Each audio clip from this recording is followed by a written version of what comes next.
할렐루야. 11월 마지막 주일을 맞이했습니다. 오늘은 특별히 대림절 첫째 주일입니다. 우리를 위해서 이 땅에 오신 예수님을 생각하면서 주님을 사랑하는 마음으로 주님께 찬양 올려드리며 예배를 올려드리도록 하겠습니다.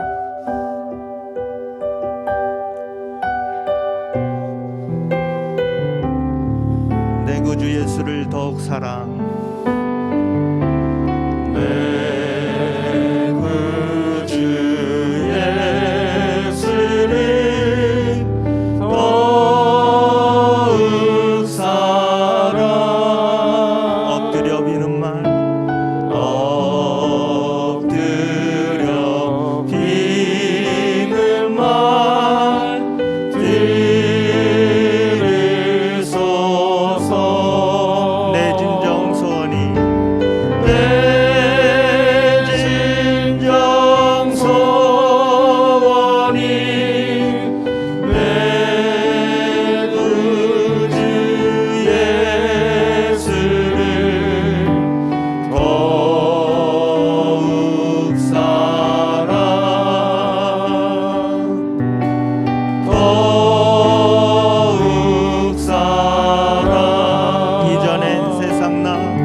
이곳에 임재하소서.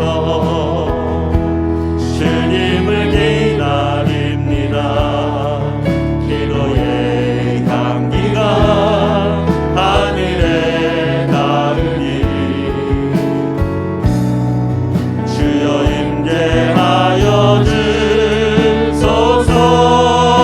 이곳에 오셔서 이곳에 앉으소서. 이곳에서 드리는 예배를 받으소서. 주님의 이름만이 오직 주의 이름만 이곳에 있음. 이곳에 오셔서 이곳에 앉으소서. 이곳에서 드리는 예배를 받으소서.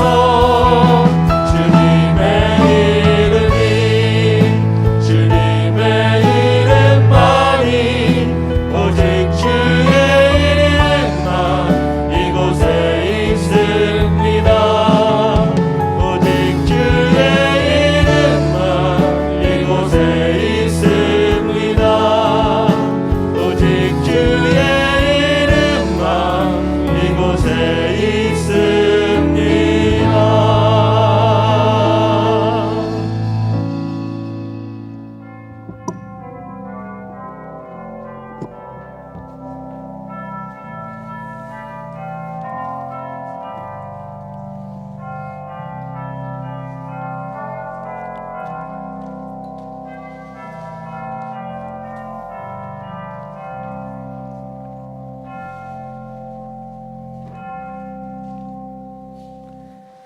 참 마음과 온전한 믿음으로 하나님께 나아가자.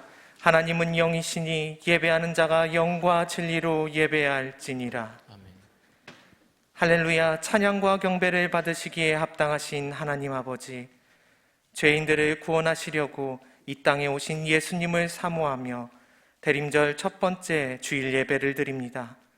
성령님께서 친히 이곳에 임재하사 예배드리는 우리의 몸과 마음을 거룩하게 하여 주시고 저희가 드리는 찬송과 기도와 예물을 받아 주옵소서. 또한 만세전부터 예비하셨던 말씀과 은총으로 저희들의 심령을 충만하게 채워 주옵소서. 이 시간 세상과 나는 간 곳이 없게 하시고 오직 나를 구원하신 그리스도만 보이게 하옵소서. 우리를 구원하신 예수님의 이름으로 기원하옵나이다. 아멘.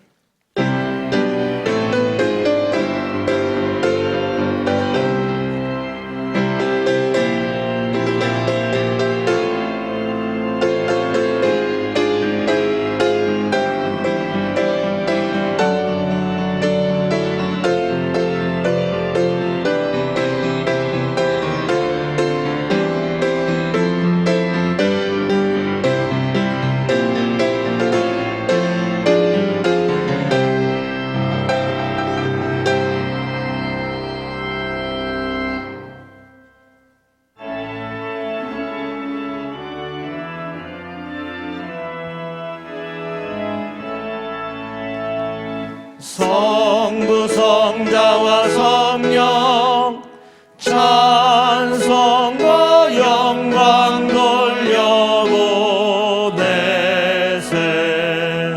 대처로 지금까지 또 영원 무궁토록 성삼위께 영광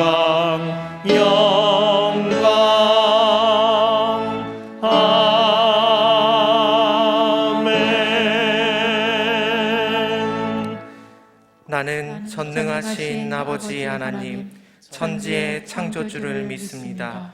나는 그의 유일하신 아들, 우리 주 예수 그리스도를 믿습니다. 그는 성령으로 잉태되어 동정녀 마리아에게서 나시고 본디오 빌라도에게 고난을 받아 십자가에 못 박혀 죽으시고 장사된 지 사흘 만에 죽은 자 가운데서 다시 살아나셨으며 하늘에 오르시어 전능하신 아버지 하나님 우편에 앉아 계시다가 거기로부터 살아있는 자와 죽은 자를 심판하러 오십니다. 나는 성령을 믿으며 거룩한 공교회와 성도의 교제와 죄를 용서받는 것과 몸의 부활과 영생을 믿습니다. 아멘. 한 주 동안 지은 하나님과 나만이 아는 죄가 있습니다. 이 시간 침묵 가운데 참회의 기도를 드리겠습니다.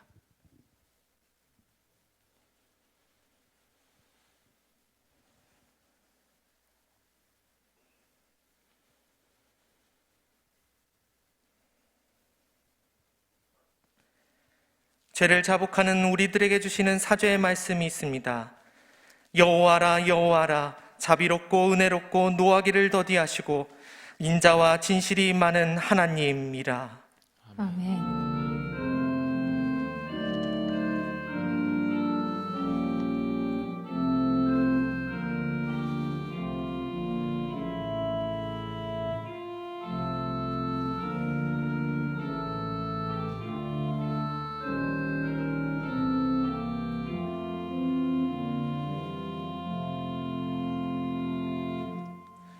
성시교독 115번 구주강림 1번입니다.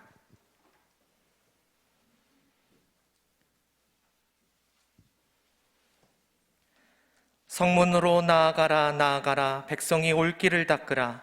큰 길을 수축하고 수축하라. 돌을 제하라.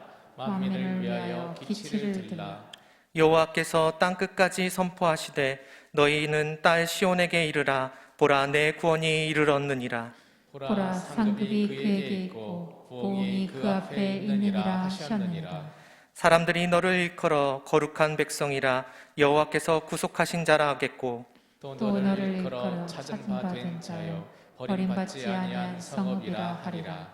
선지자 이사야의 책에 쓴 바 광야에서 외치는 자의 소리가 있어 이르되 너희는 주의 길을 준비하라. 그의 오실 길을 곧게 하라. 모든 골짜기가 메워지고 모든 산과 작은 산이 낮아지고 굽은 것이 곧아지고 험한 길이 평탄하여질 것이요 모든 육체가 하나님의 구원하심을 보리라 함과 같으니라.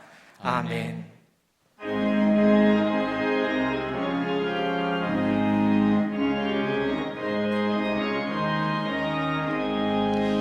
이 은혜 아무 증거 아니 배워도 믿음만을 가지고서 늘 걸으며 이 귀에 아무 소리 아니 들려도 하나님의 약속 위에 서리라.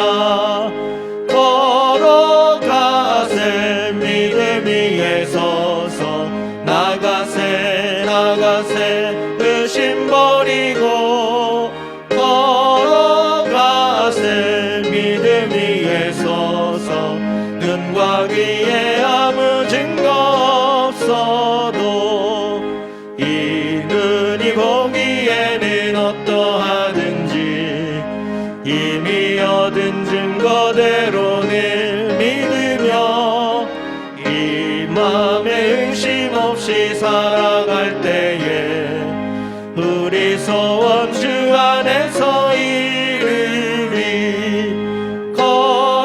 걸어가세 믿음 위에 서서 나가세 나가세 의심 버리고 걸어가세 믿음 위에 서서 눈과 귀에 아무 증거 없어도 주님의 거룩함을 두고 맹세한 주 하나님 아버지는 참 이쁘다.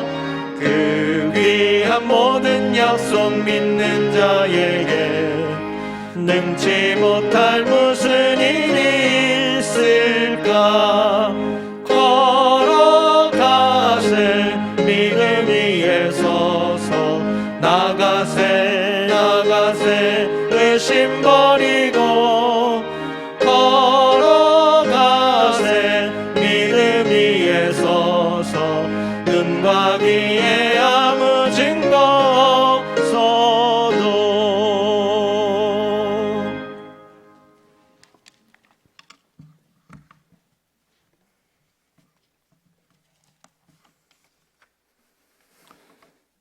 우리들의 생명의 근원이 되시는 주님, 우리들을 이 땅에 보내주시고 오늘까지 보살펴 주신 은혜 감사합니다. 숨 쉴 수 있다는 것, 우리가 딛고 있는 이 땅이 무너지지 않는다는 것만으로도 우리는 감사해야 될 터인데, 세상 사람들과 비교하여 더 많은 것을 얻지 못해 안달하고 있는 욕심 많은 저희들을 용서하시옵소서.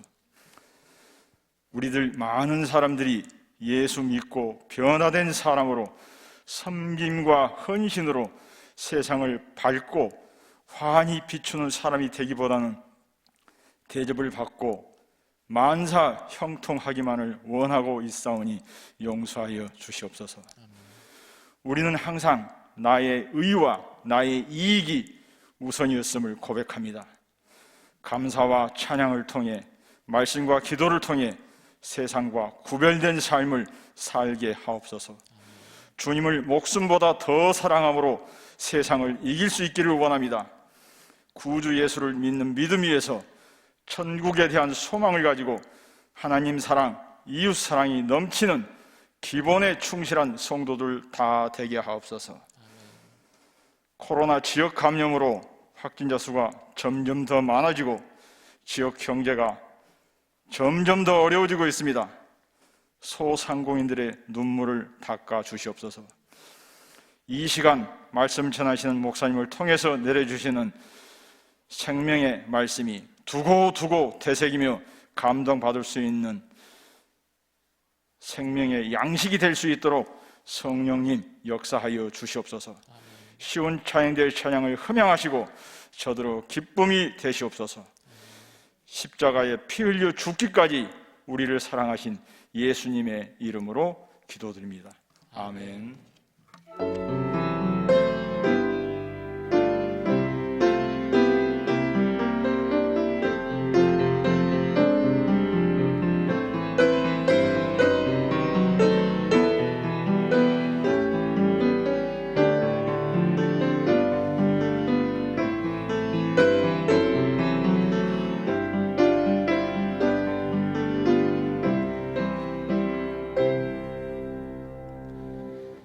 이 시간 하나님께서 우리에게 주시는 말씀은 빌립보서 4장 10절에서 13절까지 말씀입니다. 제가 보는 성경으로 신약 323쪽입니다.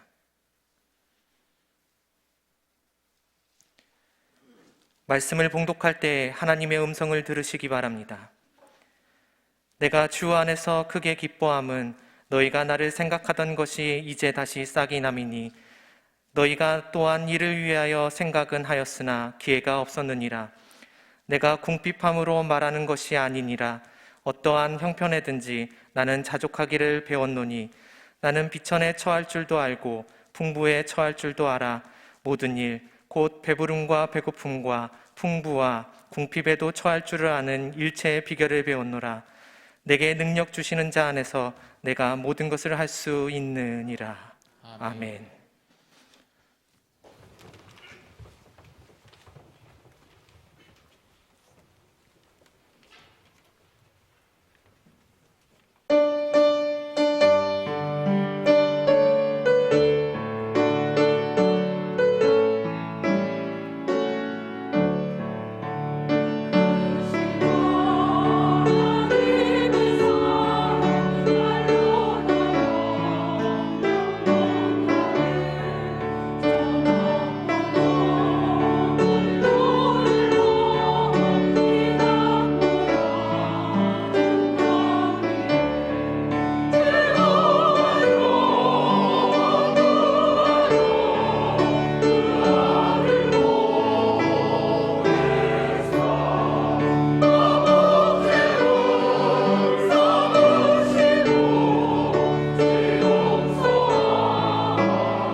찬송가가 참 아름답습니다.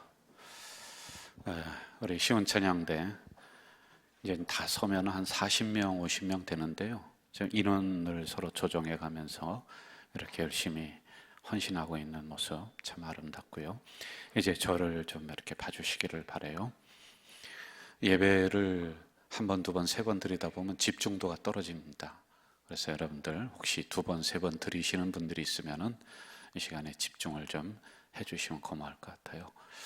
이제 목사가 이럴 때 기도 많이 하지 않겠습니까? 근데 우리 가자제일교회를 위해서 제가 이제 늘 기도하는데 하나님이 이 응답은 주시더라고요. 분명하게 저에게 주신 응답 가운데 하나가 뭐냐 하면은 왜 이쪽으로 하나님이 성전을 옮기셨느냐, 새 성전을 왜 짓게 하셨느냐, 그리고 이 어간의 때 왜 이런 일이 일어나느냐, 이런 전체적인 것을 보면서 제가 기도를 하는 중에 이런 응답을 주셨어요.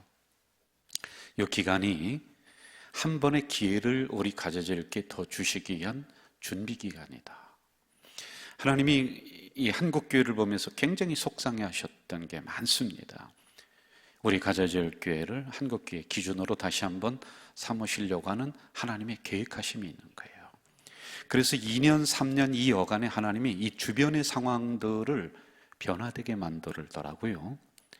여러분들 우리 교회에서 한 1분 30초 거리 안에 약 7,000세대 정도가 아파트가 지금 막 올라가고 있어요. 물론 그분들이 다 우리 교회에 오지는 않겠습니다만은 이렇게 한 번의 기회를 더 주기 위해서 준비하라, 이런 응답을 제가 받았습니다. 여러분들 이때 더 기도해 주시고 이때 더 자신 있게 나가는 우리 공동체가 되기를 바라겠습니다. 확진자가 조금씩 더 늘어나고 뭐 줄어들고 늘어나고, 근데 이게 이제 한동안 더 갈 것 같아요. 14세기에 유럽의 절반을 죽였던 흑사병, 이게 페스트라고 하죠. 근데 그때는 제가 이제 생각을 해봤어요. 의학이 발달하지 못하니까 그럴 수도 있겠다, 이런 생각을 했죠. 그런데 여러분, 요즘에 의학이 발달했다라고 하는 20세기에 21세기에 지금 수천만 명이 확진되고 수백만 명이 지금 죽어나가고 있단 말이죠. 이게 이해가 잘 안 되는 거예요. 이런 질병의 확산 속도에 의학이 따라가지를 못합니다. 여러분, 요즘 의술이 얼마나 발달했어요. 그런데도 불구하고 이 바이러스 하나 제대로 잡을 수가 없는 이런 위급한 상황 속에 우리가 직면해 있습니다. 시편 91편에 보면은 전염병이라고 하는 단어가 나와요. 우리가 성지순례를 가서 여러 성들을 돌아다니면서 그 무너진 성벽을 봤습니다. 대부분은 지진으로 인해서 무너졌어요. 그런데 어떤 성은 가이드가 그러는 거예요. 목사님, 여기는 전염병이 돌아서 사람들이 다 죽어나갔습니다. 실제적으로 중세 역사를 보면은 전쟁이 일어나면은 성 안으로 사람들이 피해 들어와요. 그러면 그 좁은 성 안에 그 왕들만 살고 성주만 살았던 이 성 안에 수천 명, 수만 명이 바글바글 하죠. 그러면 질병이 일어나는 거예요. 왜냐하면 거기에 알맞은 이런 어떤 시설들이 부족하니까 그렇죠. 그래서 전쟁에 죽은 숫자만큼 이상으로 전염병으로 인해서 죽은 사람들이 많이 있었다, 이런 기록들이 실제 있습니다. 이 상황을 6절에서는 조금 더 발전시켜서 이렇게 말해요. 어두울 때 퍼지는 전염병, 밝을 때 닥쳐오는 재앙. 제가 이게 무슨 의미인가로 생각을 해봤어요. 어두울 때 퍼지는 전염병, 그러니까 모른다는 거예요. 어디로 갈지, 누가 걸릴지, 누가 죽을지. 이게 어두울 때 퍼지는 전염병. 그럼 밝을 때 오는 재앙은 뭘까요? 이게 밤에는 누구한테 갔는지 몰랍니다. 그런데 낮이 되면은 옆집에서 통곡 소리가 나고 저쪽 이웃 마을에서는 또 100명이 죽었다더라, 뭐 이런 일들이 일어나는 거예요. 낮에는 확인되어지는 이런 현상들을 이렇게 표현을 성경에 했던 것 같아요. 오늘의 상황과 어쩌면 이렇게 비슷하고 유사할지 모르겠습니다. 바이러스가 보이지 않아요. 뭐 무증상자들이 많이 있다고 해요. 누가 누군지를 지금은 알 수가 없습니다. 그냥 우리 스스로 방역을 철저히 하고 우리 교회도 철저히 하고 그렇게 하면서 나가는 것, 이런 것 같아요. 이게 마치 밤과 같아요. 그리고 아침이 되면 밝을 때 되면 우리는 첫 번째 인터넷으로 핸드폰으로 오늘의 확진자는 몇 명인가, 오늘의 죽은 사람은, 그리고 세계적으로 퍼지는 뭐 이런 것을 확인하는, 이게 재앙이다라는 생각이 듭니다. 그때나 지금이나 이 전염병에 퍼지는 여러 가지 원인이 있겠지만은 그 근저로다가 파고 들어가다 보면은 인간의 욕심을 만나게 됩니다. 인간의 탐욕을 만나게 돼요. 우리는 지난주, 그 지난주, 지금 3주째 인간의 과도한 욕심, 탐욕, 이런 부분을 좀 내려놓고 좀 우리가 돌아보자, 여기에 초점을 맞춰서 말씀을 전하고 있습니다. 이럴 때 저는 솔직히 목사로서 우리가 조금 절제하는 운동도 했으면 좋을 것 같아요. 약간 먹는 것도 좀 간소하게 먹고요, 입는 것도 좀 간편하게, 너무 과했던 것 아닌가 라는 이런 생각을 좀 합니다. 그래서 청빈 운동이 우리들에게 다시 일어났으면 좋겠다라는 이런 생각을 합니다. 더불어서 우리 지도자들 두 손 들고 회개해야 될 때입니다. 저를 비롯해서 교계의 많은 지도자들이 이럴 때 두 손 들고 기도해야 돼요. 아까 우리 어떤 장로님이 그렇게 기도하시더라고요. 오르난의 타작마당에 전염병이 막 퍼져왔을 때 그 중간에 두 손 들고 다윗이 번쩍 손 들고 제사장들과 함께 기도할 때 이 전염병이 거기를 넘지 못했습니다. 지도자들이 이렇게 해야 돼요. 왜요? 너무 종교를 타락시켰거든요. 다시 우리들 안에서 정결 운동, 좀 가진 것을 만족하면서 감사하는 운동, 더 가지려고 하는 탐욕을 좀 내려놓는, 이런 것들이 좀 이번 참에 일어나면 어떨까, 이런 생각을 하게 됩니다. 사회학자들이 조사를 했습니다. 1940년대와 50년대 사람들이 몇 가지를 가지면 살아갈 수 있는가? 17가지만 있으면 살아갔대요. 근데 지금은 평균적으로 몇 가지를 가지고 있는가? 500가지를 가지고 있대요. 여러분들 집안에 있는 거 하나하나 세우세요. 맞는 것 같아요. 500가지가 더 되면 더 됐죠. 그러면 그때랑 지금이랑 어느 때가 더 행복하냐 물어봤습니다. 지금은 더 가지려고 하는 탐욕, 욕심, 그래서 늘 불행한 거예요.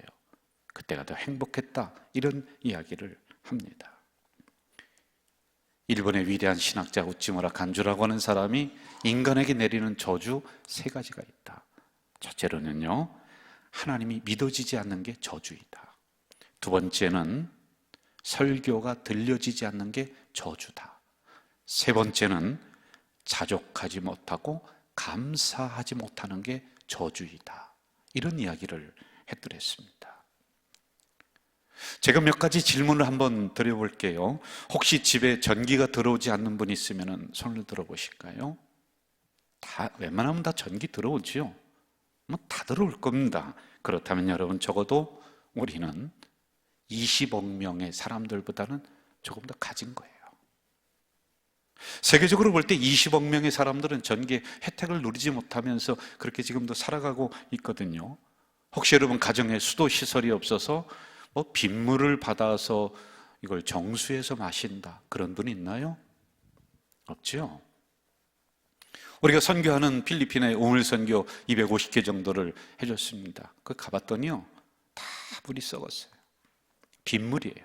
그 때문에 피부병, 온갖 질병이 일어나고 있단 말입니다.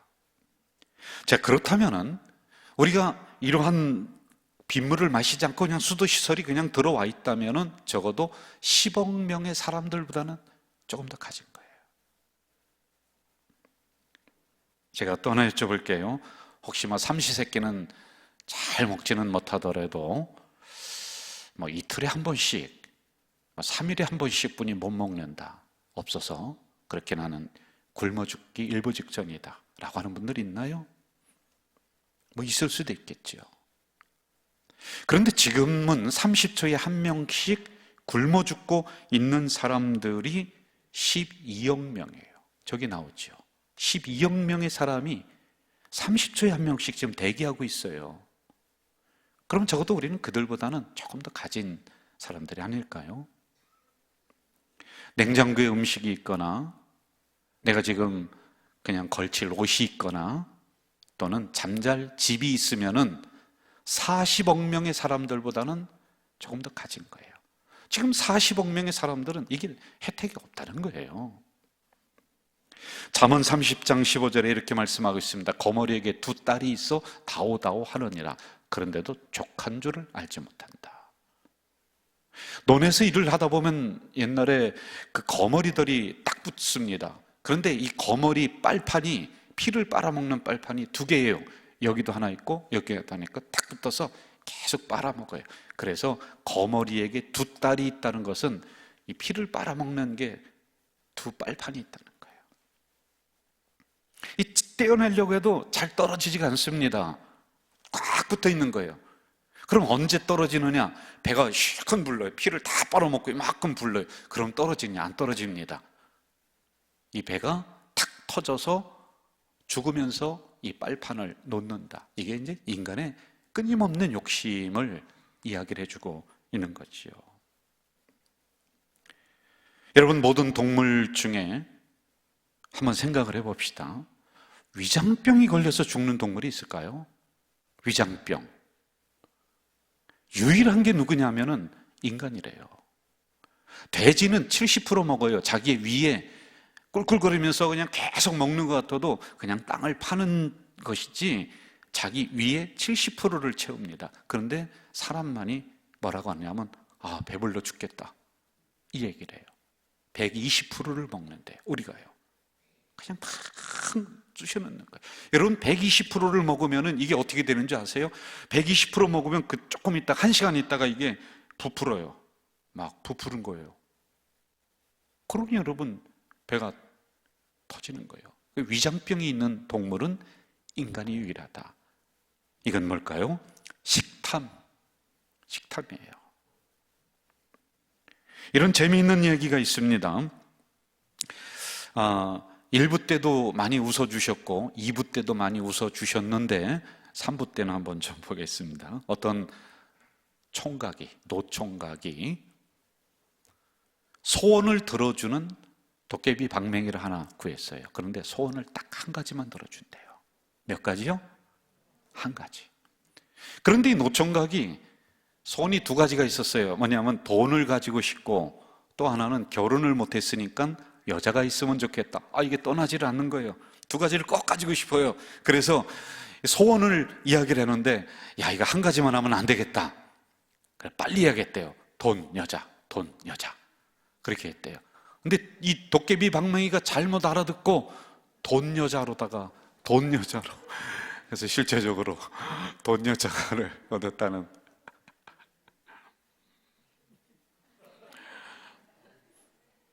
인간의 이제 어떤 욕심을 이렇게 풍자적으로 비유를 한 거죠.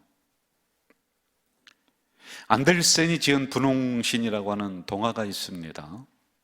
재미있는 동화예요. 여기 보면은 분홍신, 꽃신을 신지 마라. 이거 신을 신으면은 신는 즉시 너는 계속 춤을 추다가 죽을 거다. 그런데 이걸 신었어요. 사람들이 춤을 잘 춘다고 박수를 쳐줬습니다. 이제 그만하고 싶어요. 집으로 돌아가고 싶은데 이걸 신는 즉시 춤을 멈출 수가 없다. 24시간 춤을 추는 거예요. 잠자고 싶어도 잠을 못 자고 춤을 추는 거예요. 그러다가 춤을 추다가 그만 죽어버렸다라고 하는 인간의 과한 욕심을 비유적으로 이야기하는 동화였습니다. 누가복음 12장 15절 이렇게 말씀하고 있죠. 그들에게 이르시되 삼가 모든 탐심을 물리치라. 사람의 생명이 그 소유에 넉넉한 데 있지 않다. 사람은 욕심이 있어서 입에 일단 집어넣습니다. 꽉 채웁니다. 그리고 오른손에 한 움큼 쥐집니다. 왼손에도 꽉 찝니다. 어릴 때부터 이건 인간의 본능입니다. 그래서 여러분, 사람은 태어나면서부터 쥐는 훈련이에요. 쥐는 거예요. 이거는 본능이에요. 탐심은 헬라어 원어로 보면은 더 움켜진다, 이런 뜻을 가지고 있습니다. 오늘 본문에서는 이렇게 이야기합니다. 11절, 내가 궁핍함으로 말하는 것이 아니니라. 어떤 형편에든지 나는 자족하기를 배웠다. 이제 배웠다라고 하는 단어가 나오는데 이건 조금 이따 합시다. 나는 자족하기를 배웠다. 크게 두 가지로 보면 되겠죠. 여러분, 욕심이 많고 탐심이 많은 곳에는 감사가 없습니다. 기쁨이 없습니다. 항상 불평만이 있습니다. 그러나 내가 있는 것을 바라보고 여기에 자족하면은 이 안에서는 감사가 나와요. 이 안에서는 기쁨이 나올 수가 있다는 거지요. 사도 바울이 고백한 내용이거든요. 사도 바울의 일생을 전반기, 후반기로 나눴는데 그 중앙에는 뭐가 있냐? 다메섹에서 변화받을 때 사건이 있습니다. 그런데 그 전반기를 제가 조사를 해봤습니다. 그 가지고 있는 것 한번 헤아려 보세요. 학벌, 오늘 얘기하면 서울대 나왔습니다. 서울대 대학원 박사도 나왔습니다. 집안, 굉장히 하이클래스입니다. 재산, 어느 정도 재산이 축적되어 있는 집안입니다. 모든 사람이 가지고 싶어 했었던 로마 시민권, 오늘 얘기하면 미국 시민권 정도 가지고 있었습니다. 살만했어요. 괜찮았습니다. 그런데 그에게는 항상 불만이 있어요. 더 가지고 싶어하는 욕심이 있습니다. 그런데 이것을 표출할 수가 없으니까 어디로 이걸 표출하느냐 하면은 예수 믿는 사람을 잡아 죽이는 거예요. 여러분, 그 이면을 보면은 이 일로 인해서 자기의 지위가 높아지고 자기 가지고 있는 재산이 증식되는 이 일이 일어납니다. 계속 잡아 죽입니다. 그래서 이집트, 페르시아, 인도 그 일대의 90%를 차지했었던 알렉산더 대왕이라고 하는 위대한 대왕이 있습니다. 어느 날 지혜를 얻고 싶어서 금욕주의자, 말은 금욕주의자인데 거지입니다. 디오게네스라고 하는 철학자에게 찾아갑니다. 찾아가서 지혜를 구하는 거예요. 지혜를 저에게 주면은 당신이 원하는 것 무엇이든지 내가 주마. 그랬더니 이 이야기를 들은 디오게네스가 있다가 뭐라고 했죠? 왕이요, 조금만 비켜주세요. 옆으로다가 한 발만 물러주세요. 왜 그러느냐? 당신이 저 비추고 있는 따사로운 태양빛을 가리고 있으니까 비켜주세요. 나 지금 필요한 게 없다는 거예요. 그냥 따사로운 햇빛 이 하나면 만족한다. 큰 지혜를 얻었지요. 그리고는 그가 죽습니다. 죽으면서 신하들에게 이렇게 유언했답니다. 관을 메고 가는데 관 양옆에 구멍을 뚫어서 내 손을 관 밖으로 내보이게 하라. 사람들이 다 보게 하라. 여러분, 의미가 뭐겠습니까? 세계의 90%를 차지했는데 죽을 때는 나는 빈손으로 간다. 지나친 욕심, 탐욕, 이게 그렇게 유익이 되지 않는다라고 하는 이런 교훈을 우리에게 주고 있습니다. 그 인생 후반기를 한번 좀 봅시다. 채워도 끝이 없는 그 욕심, 이러한 모든 것들을 위해서 열심히 뜁니다. 물질도 쫓아가 봤습니다. 명예도 쫓아가 봤습니다. 세상적인 것들로 나의 스펙을 채우려고 노력해 봤습니다. 그런데 이게 쓸데없습니다. 그래서 오늘 나온 말씀이 내가 자족하기를 배웠다. 이 말씀이 후반기에 나오고 있는 거지요. 욕심을 낸다고 되는 것이 아니라고 하는 것이죠. 배운다라고 하는 것은 처음부터 그렇게 가졌다는 것이 아닙니다. 처음에는 몰랐어요. 그런데 인생을 살다 보니까 내가 생각한 대로, 내가 계획한 대로 다 채워지는 것이 아니구나, 이것을 알고는 그는 하나님에게 자기 인생을 맡깁니다. 주어진 환경에 감사합니다. 그러며 그 안에서 만족감을 느껴요. 그럼 감사가 나오죠. 그럼 기쁨이 나올 수가 있다는 겁니다. 좀 죄송한 이야기 하나 할까요? 우리 교회 학생들은 그런 예는 많이 보지는 못했습니다만은 제가 인천노예 어린아이 찬양제라든지 각 교회에서 나와서 이렇게 막 발표해요.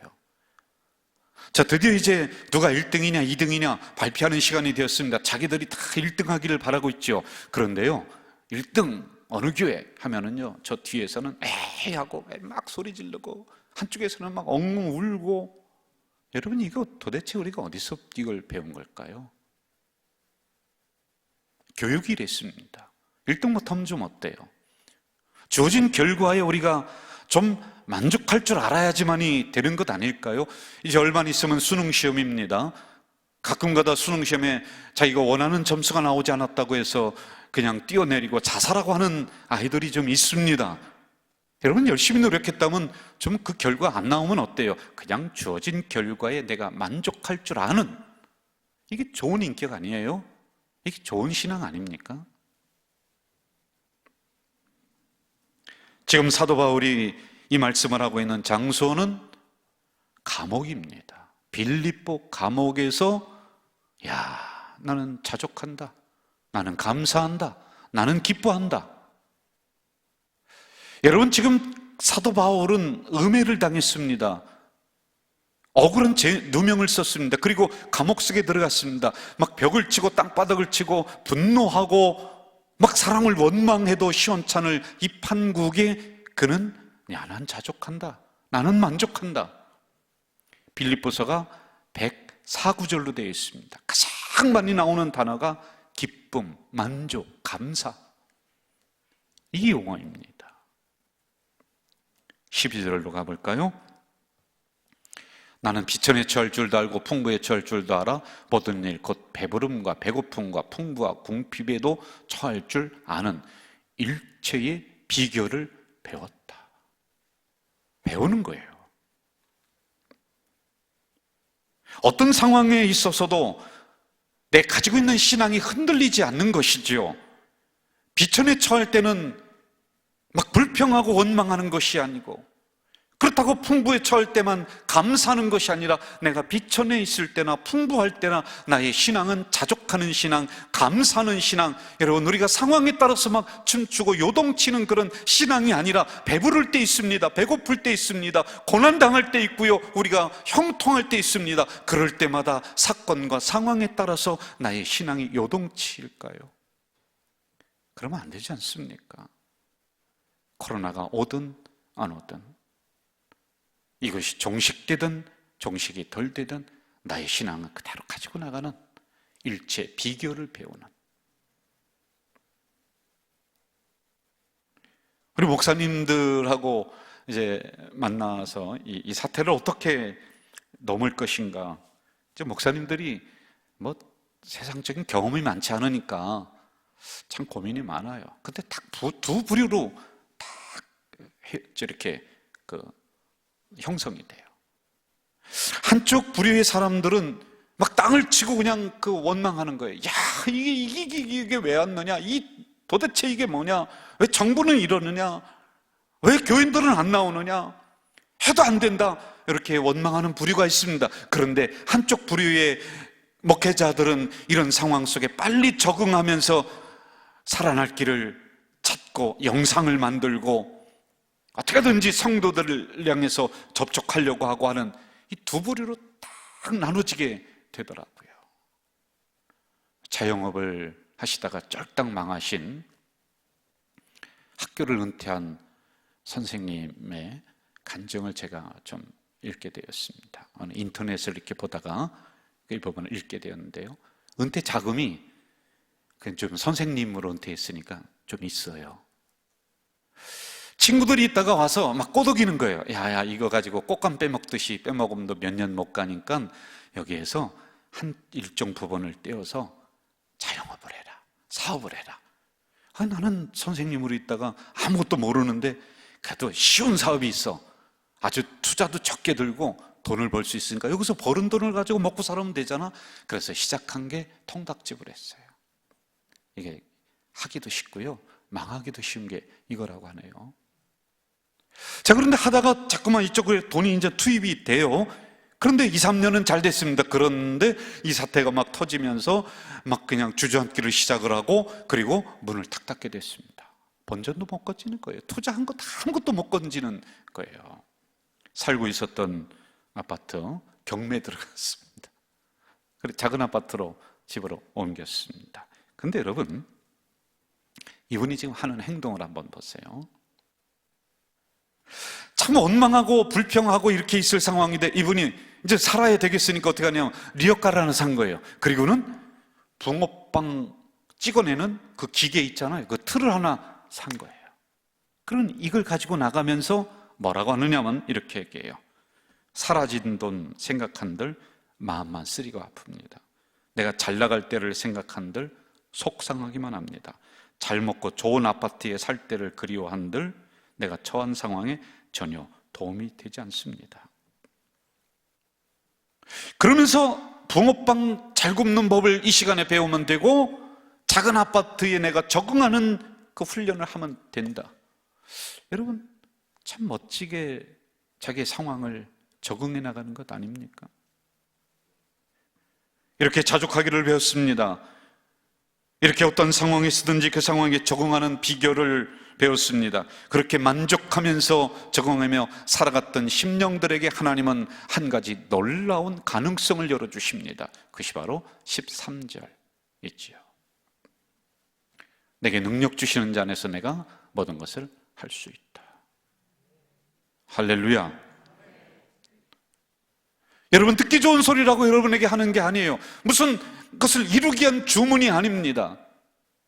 내가 감옥에서도, 내가 비천에서도, 내가 배고픔에서도 만족하며 그 안에서 있는 것을 바라보며 감사했습니다. 기뻐했습니다. 그렇게 적응하며 살아왔습니다. 이 코로나 시대에 왜 코로나가 우리에게 닥쳤느냐고 원망하지 않고 빨리 이 상황 속에 우리가 적응하면서 어떻게든지 헤쳐나가는 그 심령 속에 하나님은 또 하나의 가능성을 열어놓으시는 것이 바로 모든 것을 할 수 있다. 내가 너에게 능력 준다. 너는 모든 것을 할 수 있다. 이 가능성을 활짝 열어놓았습니다. 이 생각을 갖는, 이 믿음을 갖는 여러분에게 말입니다. 우리에게 말입니다.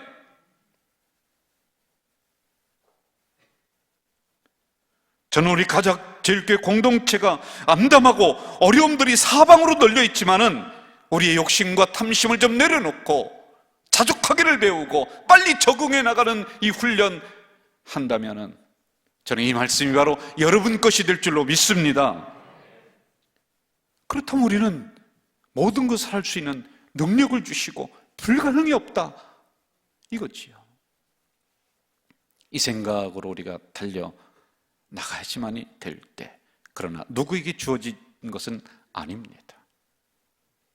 1950년에 있었던 한 사건이었는데요. 이제 영국에서 배가 항구에 들어왔습니다. 컨테이너에 냉동 컨테이너가 있는데 물건을 다 내렸습니다. 그리고 어느 정도 또 물건이 좀 있었겠죠. 한 직원이 있다가 이제 다 끝난 줄 알고 들어가서 이렇게 이제 빗자루 가지고 청소하고 나오려고 하는데 밖에 있었던 일꾼들이 그걸 모르고 그 냉동고를 딱 닫아버렸어요. 그리고 가버렸습니다. 아무리 두드려도 사람이 오지 않아요. 컨테이너가 뭐 한두 개입니까? 수백 개가 있는데. 그리고 이 배는 출발합니다. 며칠 만에 다른 항구에 도착을 할 계획을 가지고 가는 거예요. 이 냉동고에 갇혀 있었던 이 사람은 깨알같은 글씨로 자기의 상황을 적어 내려가기 시작했습니다. 들어보실까요? 첫째 날, 냉기가 코와 손가락과 발가락으로 들어와서 꽁꽁 얼어붙고 있다. 두 번째 날, 몸을 마비시켜 가고 있다. 세 번째 날, 찬 공기에 얼어붙은 살결이 따끔따끔거려서 상처로 변해가고 있다. 네 번째 날, 내 온몸이 조금씩 굳어가고 있다. 다섯 번째 날, 나는 결국 얼음덩어리로 변할 것이다.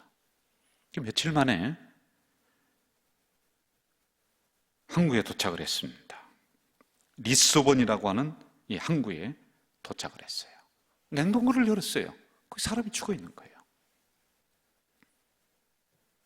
그런데 여러분 놀라운 게 있습니다. 이 냉동고는 작동이 되지 않았어요. 그 냉동고의 온도는 따뜻한 봄날 섭씨 영하가 아니에요. 섭씨 19도였어요.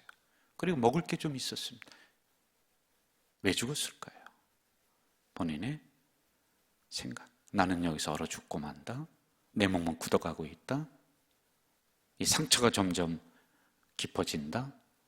생각이에요. 여러분, 내게 능력 주시는 자 안에서 내가 모든 것을 할 수 있다. 이 믿음의 생각으로 우리가 나간다면은 자족하고 감사하며 나간다면은 만나는 것은 뭐냐? 기적의 역사가 일어날 줄 믿습니다. 말씀을 마무리할게요. 자족하는 마음에서는 감사가 나옵니다. 우리의 가지고 있는 욕심들 조금 더 못 가졌다고 불평하지 말고요, 지금 있는 것 보면서 감사하십시오. 그리고 이런 상황 세태, 이거 불평한다고 해서 이게 없어지지 않아요. 불평 한번 해볼까요? 그럼 코로나 이게 싹 어디로 가버리면 좋겠는데 그렇지 않아요. 빨리 우리가 적응하면서 또 다른 기회를 우리가 보는 것입니다. 그런 심령들에게는 내게 능력 주시는 자 안에서 모든 것을 할 수 있다, 이 가능성을 열어놓으신 줄로 믿습니다. 오늘 현실을 타파할 수 있는 놀라운 기적이 여러분에게 일어나길 주의 이름으로 축원합니다. 사랑하시는 아버지 하나님, 감사합니다. 어쩔 수 없는 이런 상황을 맞이했습니다. 원망만 하고 있기에는 너무 힘듭니다. 원인만 분석하고 있기에는 우리가 어떻게 헤쳐나갈 수가 없습니다. 이런 상황 속에서 있는 것에 감사를 찾게 하시고 자족하게 하시고, 그리고 적응해 나가는 훈련, 그런 심령들에게는 하나님은 또 한 번의 기회를 주시는 놀라운 가능성을 열어놓으신 줄 믿사오니, 이 가능성을 만나는 우리 가족 공동체가 될 수 있도록 도와주시옵소서. 예수님의 이름으로 기도하옵나이다. 아멘.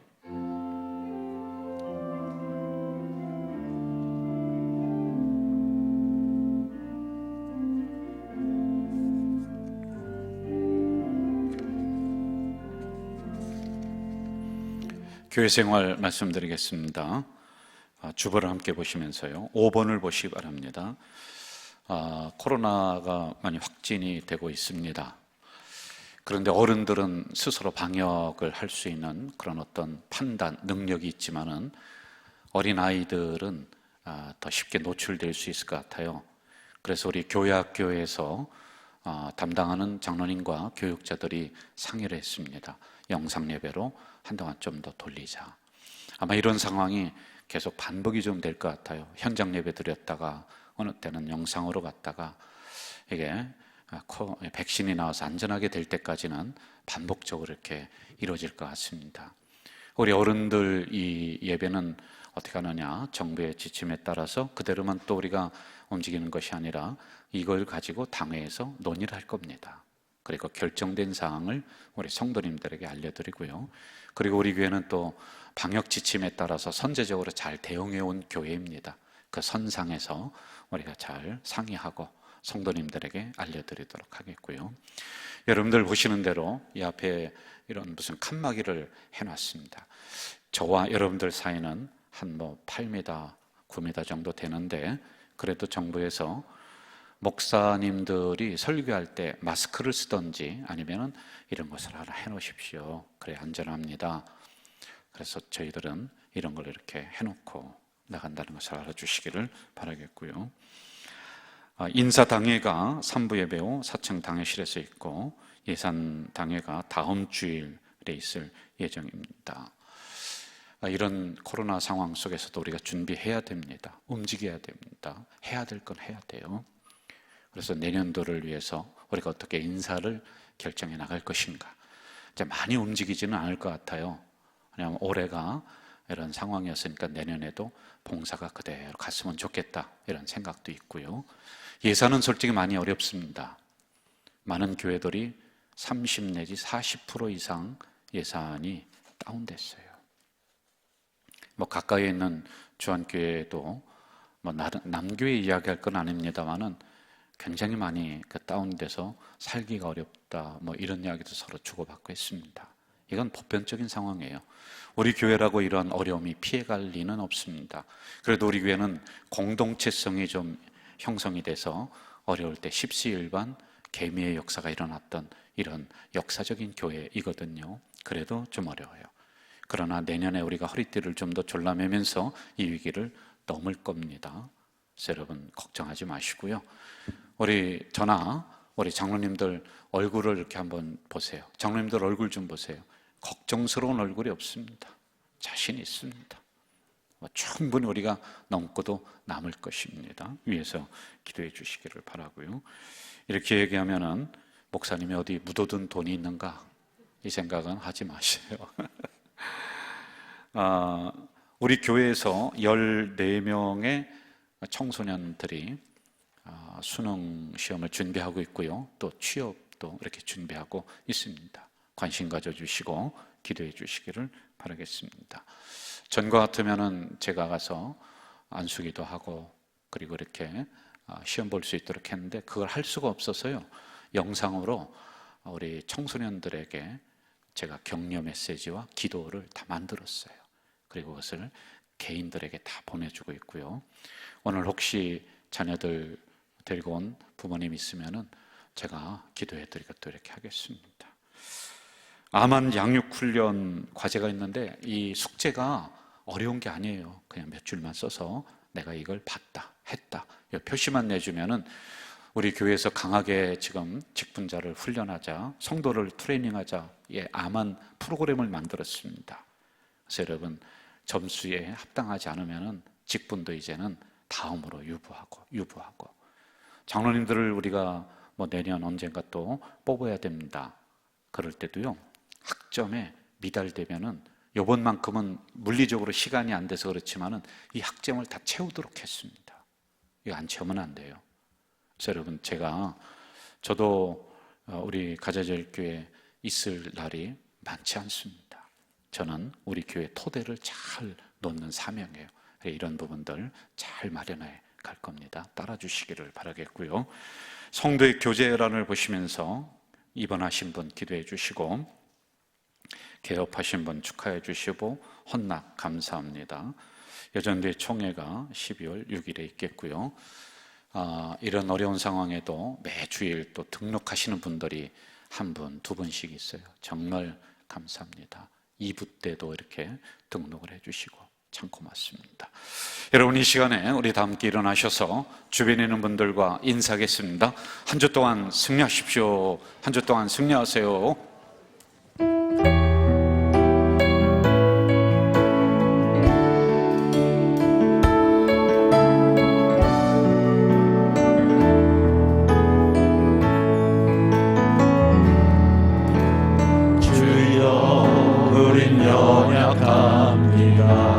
우린 오늘을 힘겨워합니다. 우린 오늘을 힘겨워합니다. 주 뜻 이루며 살기에 부족합니다. 우린 연약합니다. 주여 우린 넘어집니다. 주여 우린 넘어집니다. 오늘 하루 또 실수합니다. 오늘 하루 또 실수합니다. 주의 긍휼을 구하는 죄인입니다. 우리 주만 바라봅니다. 여러분 우리 두 손 들고 한없는 주님의 한없는 주님의 은혜 온 세상 위에 넘칩니다. 가릴 수 없는 주 영광 온 땅 위에 충만합니다. 주님만이 길이오니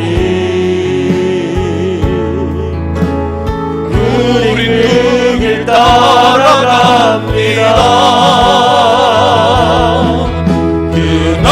그날에 우리를 이루실 주를 완전합니다.